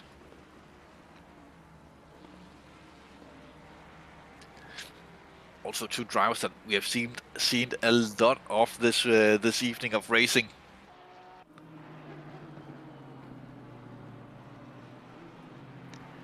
As the Vipers seems to be working overtime in these conditions, trying to give the drivers just a little bit of sight out of the windscreens.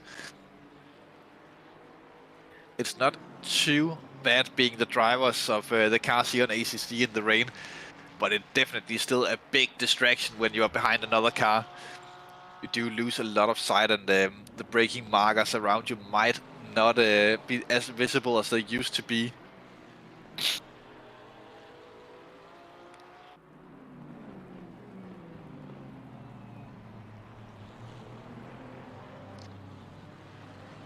Helmout having to go a little bit defensive, as I think they're catching up to a back marker ahead of them that they will have to clear. That's the Aston Martin of Safara just up the road there, looking to be lapped by Helmout and Heron. Helmout slips through into the village, but goes deep and takes Safara with him. And Helmout actually potentially could get something done on the back straight, but Safara doesn't really want to get lapped, it looks like, and keeps Heron honest on the outside. Making the gap for Helmout, who looks to have a little bit of a slide there. No, that was Carrera, that was for position. Carrera have dropped, that's why he fought it so hard. Wow, that was Carrera dropping 2 position in a basically 1.5 corner. Carrera down to 15th. This means that Helmout and Heron have gone up to 13th and 14th.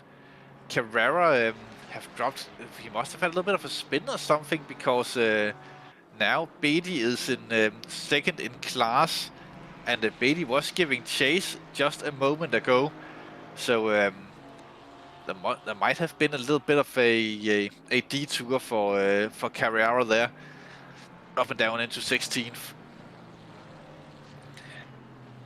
Meanwhile, Helmut still having to defend from Heron.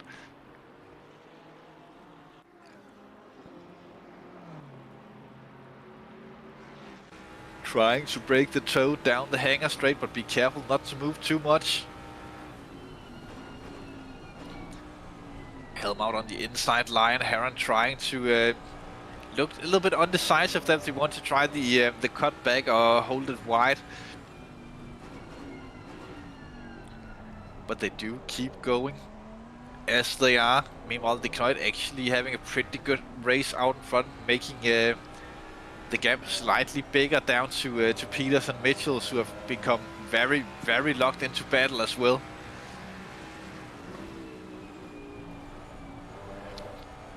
Still using the curbs. You see how the cars they slide after they regain contact with the tarmac after being on those concrete curbs. Heron on the outside, but that looks a little bit too deep. But with 15 minutes to go, if he wants to get past, he needs to find a way to do it.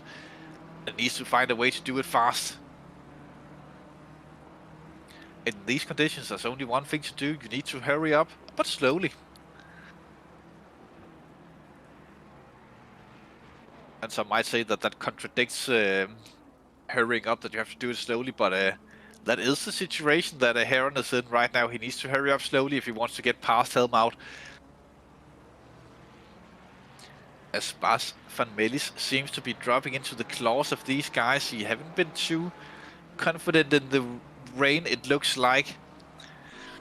We did see the pace difference between himself and Beatty. That was quite noticeably through the corners, especially on traction, that Van Melis lost a lot there. But yeah, still a reasonable gap, but with 14 minutes, all Van Melis needs to do is to keep it on track. It'll be difficult for the guys behind. And Mitchell just got past Peters, and Peters, I think he spotted into the wall there, as he might have gone a little bit too wide, giving it too much throttle. For him, he will need to recover this car to the end. Might not be worth it to take the pit stop at this point, unless if his steering is completely destroyed. I think he will have to try and survive this one to the end.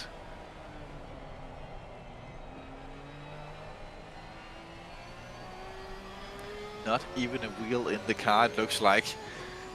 But no, he will have to try and he does continue to go on track, so he will continue this to the end. I wonder what happened there exactly. Between the two of them, because that could potentially spark a little bit of a fire between the two drivers championship-wise. But also really handing it into the hands of the Knut in the lead of the race. I actually don't think the Knut have won a sprint race before, so this would potentially be a maiden win for the Bentley driver. As he basically just needs to get the laps in with an 8-second gap. He can drop more than a second per lap at this rate and still maintain the lead.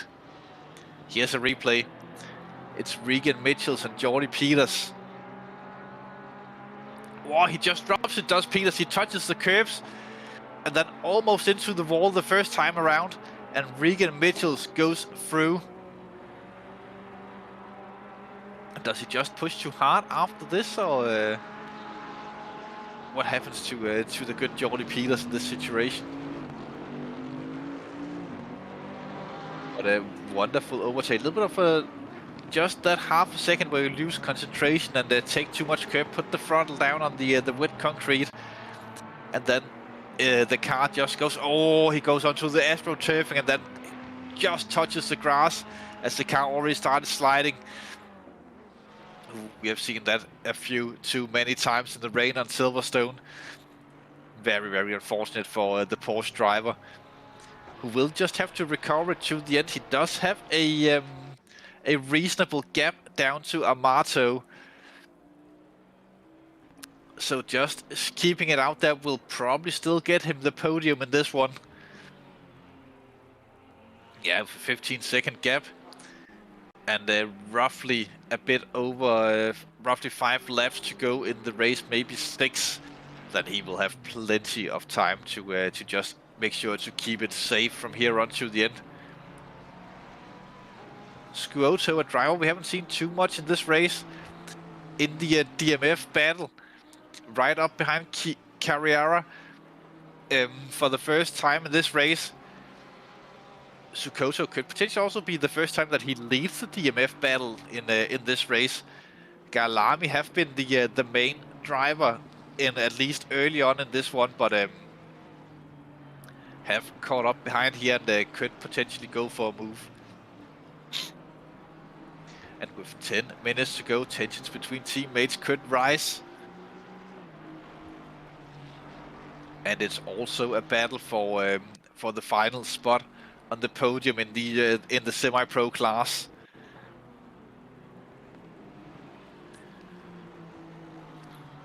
Runs it a little bit there, a little bit deep there, does Scuoto, but it might just be a line that he chooses to take.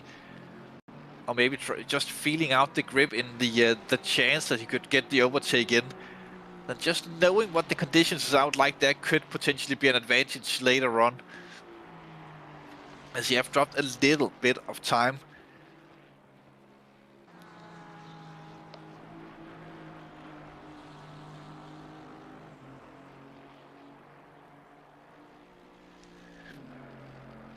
Follows nicely through Cups and into Maggots and Begets.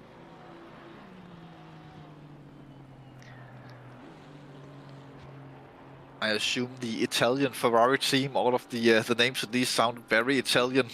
Not to be stereotypical, but that would be my qualified guess. Yes, Italian driver, at least in Caribara and Scuoto as well. Though that being said, you never know if they registered the team as Napoleon. That could be funny.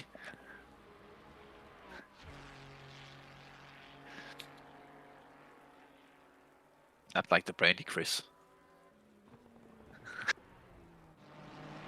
Although that would be even greater if we could that. Van Mellis under pressure from Helmout. He did drop the time.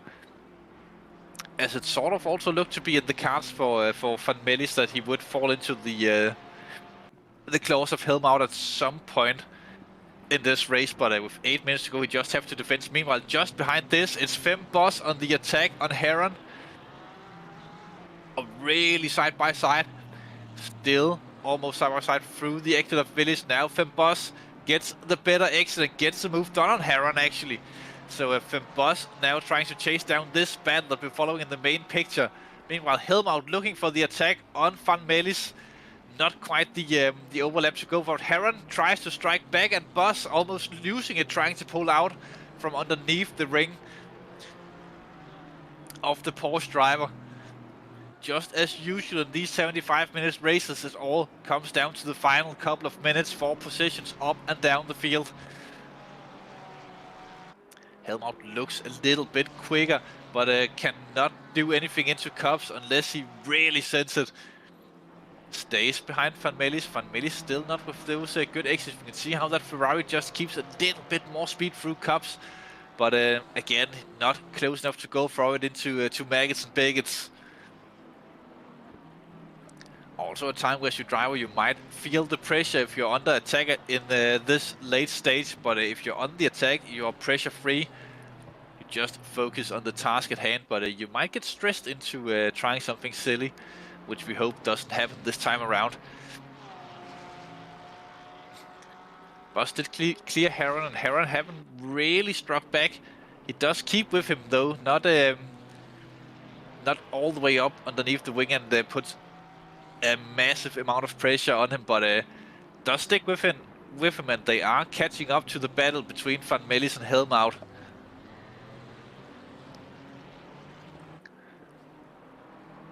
With just 6 minutes and 20 seconds to go, leader going through Beckett as we're speaking.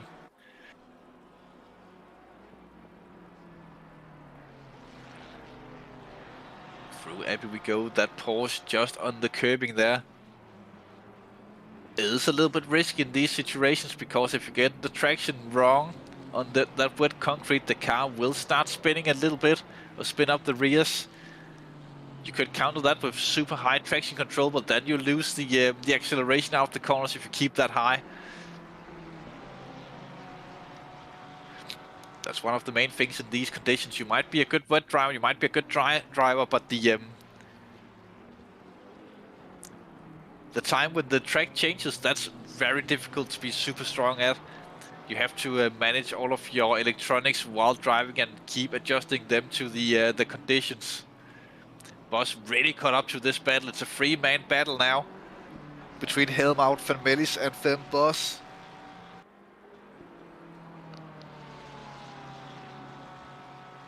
As they head into Cups, Boss actually with a lot of pace in the rain. He seems to be the quickest between the three of them.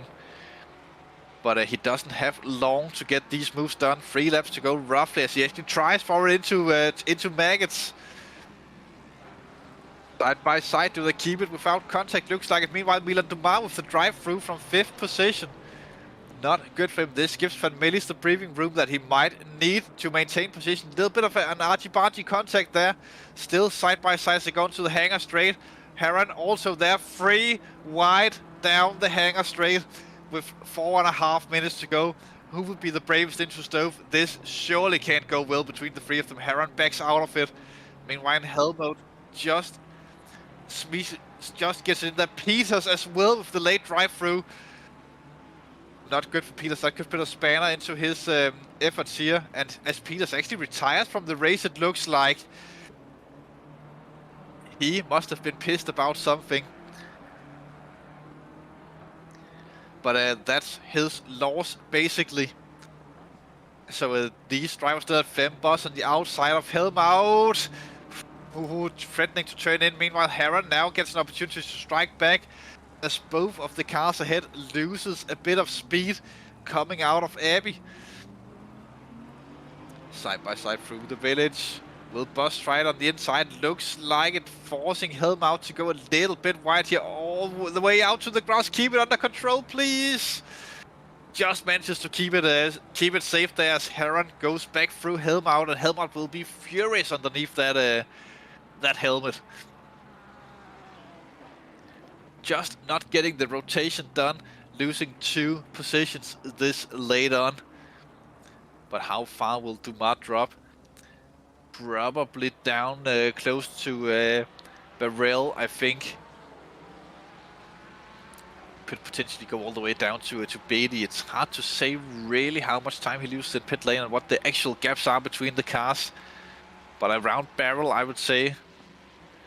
Barrel, I would say that he will come out. 3 minutes to go, 2 laps for the race leader when he crosses the start-finish line next time around. Though he does have a 12-second gap that he could potentially use to try and cut the race a lap short. But for Jordy Peters, that retirement could cost him dearly. That this will probably end up being his scrap result if he keeps it on track for the rest of the championship. But he can no longer afford any bad races, and that's early in the season for that to happen.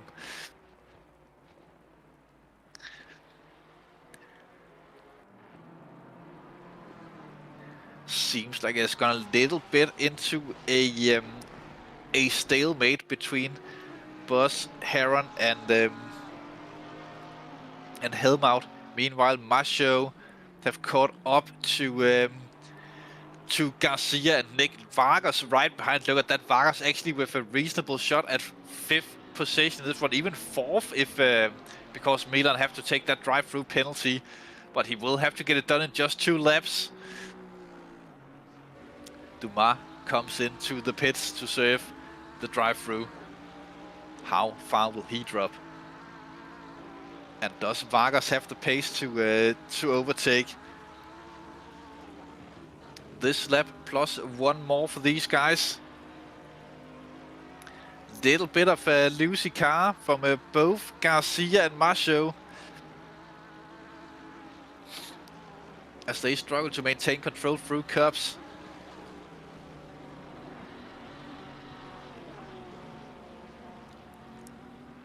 Race leader Dimitri de Knoit who looks to be taking the win down in the bottom right-hand screen. He might be able to cut the race short this time around if he goes slow enough.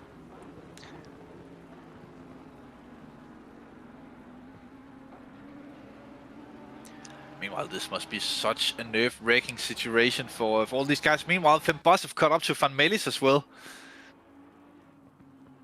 as they have head on to probably their penultimate lap, depending on what de Knuijt does as he approaches the line.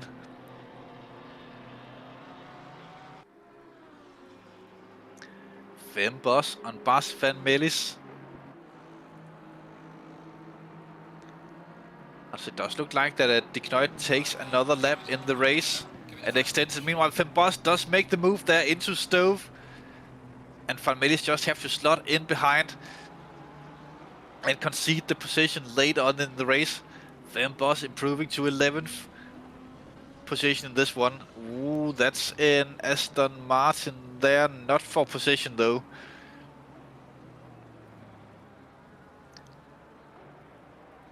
And the Aston just moves out of the way. Meanwhile, the Vargas battle is still going on between the three of them up there. Actually, Parker down here as well. Oh, what? It was Parker was off, but Vargas must have tried something there. We saw him so wide. One more lap for the three of them. Garcia lost the position there to Marcio. And Marcio gets up into to 4th in this one. Great debut for Marcio in this one.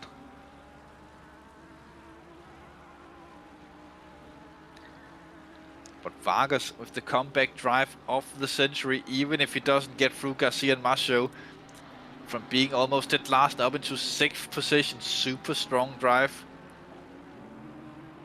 from the Mode 11 Haribo driver. Look at that overspeed. Will Garcia have to concede this one to Vargas as they run down the hangar straight? Looked like that Vargas actually had to lift off the throttle a little bit there to avoid the rear end collision. Vargas on the outside though. Garcia almost losing a little bit there, having the side-by-side contact on the final lap. I think Garcia would have lost that if he maintained control of that. Sportsman thing would be to give it up, but Vargas actually almost getting the move done there with the overspeed. Going to the inside, really close, having to lift off the front. Meanwhile, de Knuijt coming across the line to take the checkered flag. And I believe his maiden win in the Sprint Championship over the line. He goes in the Bentley to secure the win. Strong, easy drive frame. No, not easy, but strong drive frame. Having to be very patient and just pacing himself all throughout the race. It looked like Regan Mitchells will finish in 2nd. Vargas with one more opportunity to get this move done. Really pushing for us. He drops it. Vargas drops the car on the final lap, hits the wall there. How many positions will he lose on this? He will probably drop down to 8th position as Dumas have already passed him. Not what Vargas would have wanted. And Amato chooses to go for a little bit of a witch's spin as he comes across the line to take the final spot on the podium. P3 for the wildcard driver. Marcio, the semi-pro race winner, also P4 in the race. Garcia takes 5th. Few drivers that have been left have finished as well. As Vale takes 6th, Dumas 7th, and Vargas will claim 8th position. Barvel keeps it in 9th, and Beatty will take the 2nd spot on the semi-pro podium if he keeps the car under control across the line, as he does. Finn Boss comes in there. Van Melis dropped behind Heron as well on the final lap. And Helmut, it looks like, also passes Van Melis and Scuoto as well. What happened to Bas? Maybe he ran out of fuel. It looks like that seemed weird. He's definitely slowing down as if he ran out of fuel. Scuoto winning the DMF battle and taking 3rd place in the semi-pros.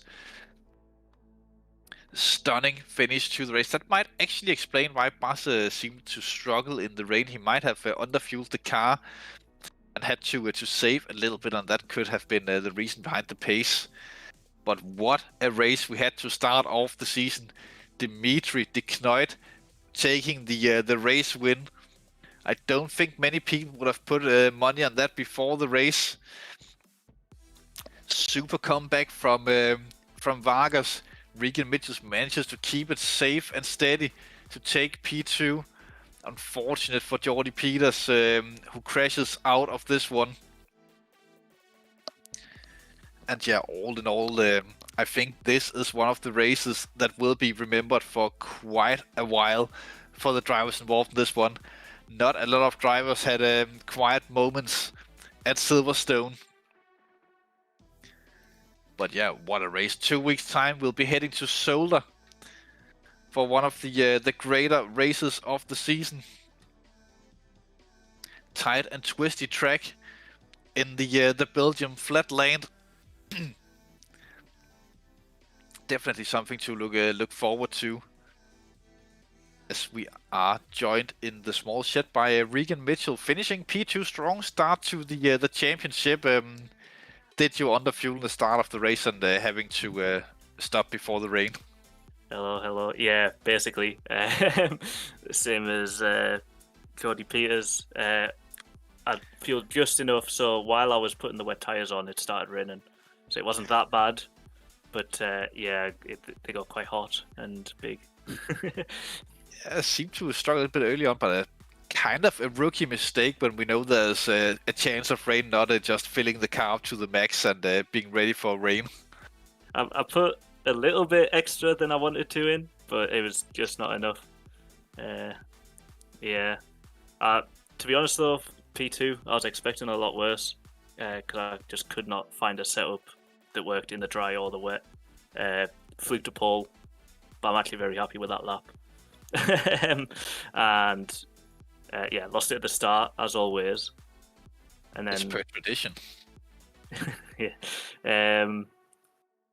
And I accidentally drove through someone while battling Jordi, so apologies for that. We did see that, but nevertheless, reasonable start to the championship. Your main competitor ending up retiring from this one with Jordi Peters. We did see him having a little bit of a moment just before you overtook him, and then right after as well. Yeah. In the Porsche. Yeah, that looked like a handful in the wet. Mine was a little bit kinder, I think. It seemed like it. Dimitri de Kneut winning this one, actually putting himself into the championship fight with that. We have seen de Kneut also last season starting off super well Barcelona, and that Bentley could be a beast on the curbs of Zolder.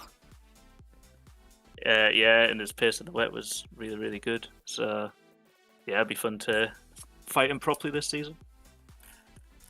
Sure looks like it, but Zolder is the next track around. How are your feelings about that? I think the 488 should potentially be a very good car around there.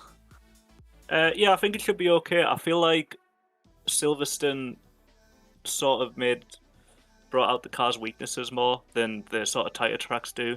So yeah, I'm fairly looking forward to it. Definitely of course it's a long championship and anything can happen. And of course, Peters having it still probably just end up being his scrap result this one, but looking strong with a P2 in round one. Any expectations of the rest of the season? Will you drive like a professor and calculate your moves, or just go pedal to the metal? I'll just get as much as I can out of every single race. That is what we like to hear.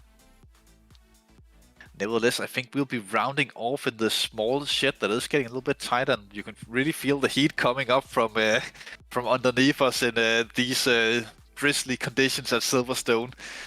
Nevertheless, I have been Oliver Anderson, Mr. One of Oliver, and behind the cameras, as always, have been Grandpa Chris Hill. Looking forward to see you all in 2 weeks' time when we go racing at Zolder. Good night.